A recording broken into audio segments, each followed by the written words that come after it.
Сигурна сум дека и наредната тема во Македонија наутро ќе го задржи вашето внимание, од причина што навистина е актуелна, особено во ова дигитално време.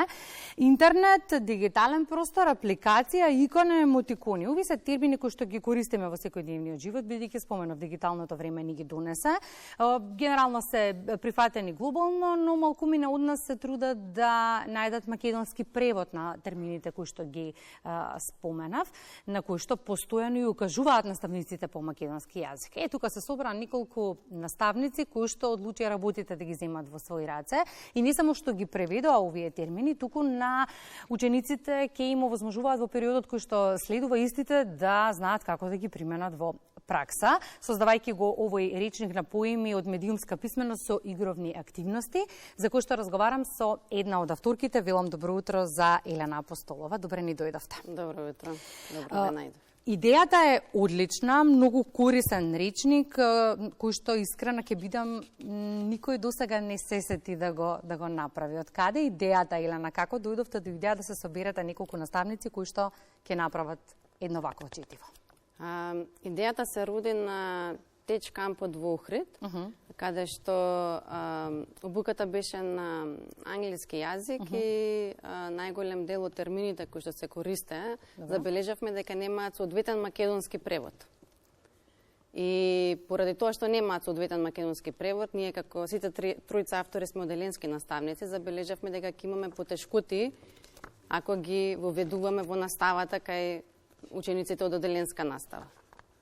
И се оно што е интересно во целата приказна е, сега баш прочитав кликбейт. Не сум размислувала никогаш кликбейт дека е види мамка. Тоа е интересно. Ова е корисно и за возрастните, не само за децата. И сега мора да споменеме дека покрај тоа што има превод на сите овие термини, има многу игровни активности кои што впрочем им олеснуваат на наставниците како да им покажат на учениците се во ова да го применат во пракса. Така. Има игровни активности кои што се во различни тежински нивоа и за различни возрасти. Првите игровни активности се само колку да се запознаат со поимите, значи да ги прочитаат и да го воочат поимот, понатака да го усвојат значењето на поимот, па и да го применуваат во контекст, а последните веќе активности се за да можат да креираат, значи откако сите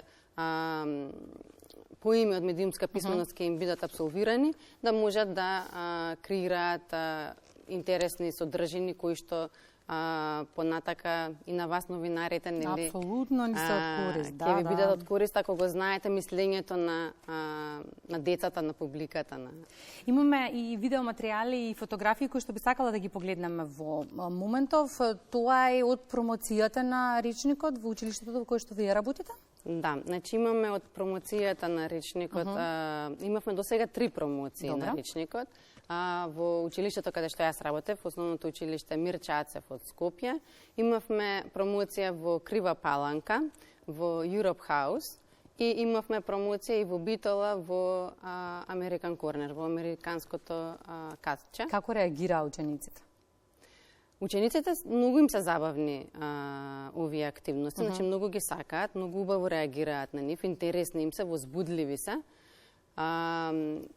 Една ученичка кога ги опишува вика и малку тешкички, што ме радува, значи имаат предизвик, значи не е се прелесно. Ги испробавме активностите и во оделенска и во предметна настава и се забележа дека се интересни за учениците од оделенска и од предметна настава, така што ги препорачувам и за наставниците по македонски јазик, па и граѓанско образование, каде што опфаќаат теми за информирање, лажни информации и слично. И ќе се задржам на лажните информации и медиумската писменост. Ако до пред некоја година медиумски се сметаа за писмени оние кои што знаат да пишуваат и читаат, денеска за писмени се сметаат оние кои што ги разбираат медиумите, кои што разбираат сето она што се објавува како информација. Каков е вашиот впечаток? Еве ќе почнеме од децата. Колку младите се медиумски писмени? Па, младите се медиумски писмени, значи, многу ги сакаат, многу убаво реагираат на нив, интересни им се, возбудливи се. Учениците многу им се забавни овие активности, значи многу ги сакаат, многу убаво реагираат на нив, интересни им се. Па, младите. Значи, јас ќе зборувам за децата. За децата, апсолутно. Децата не се медиумски писмени. Децата сето ова им е ново.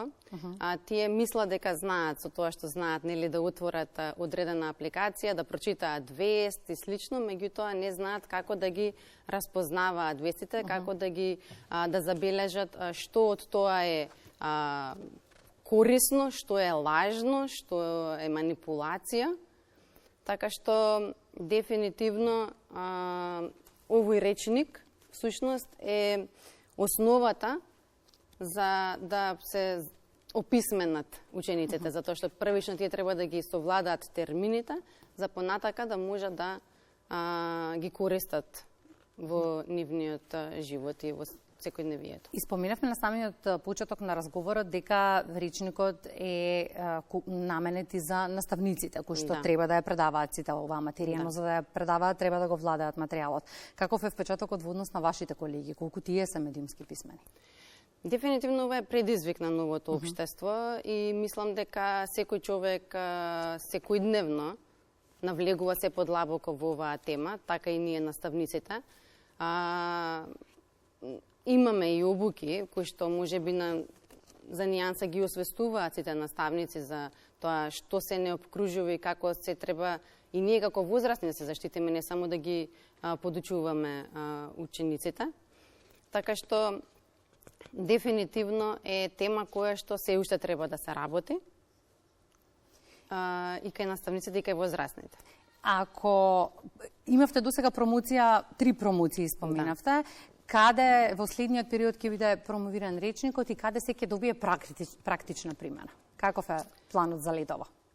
Прво сакам да кажам дека речникот сега следно ние сакаме да го промовираме меѓу новинарите. Одлично, ми се допаѓа идејата. Затоа што за да можат учениците и наставниците да ги користат овие термини, треба тие да бидат блиски на сите оние кои што ни ги креираат и ни ги пласираат информациите.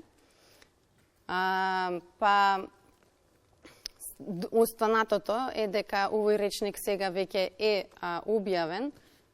Имаме Facebook група, како што се вика проектот Намали ризик медиумска писменост на македонски јазик.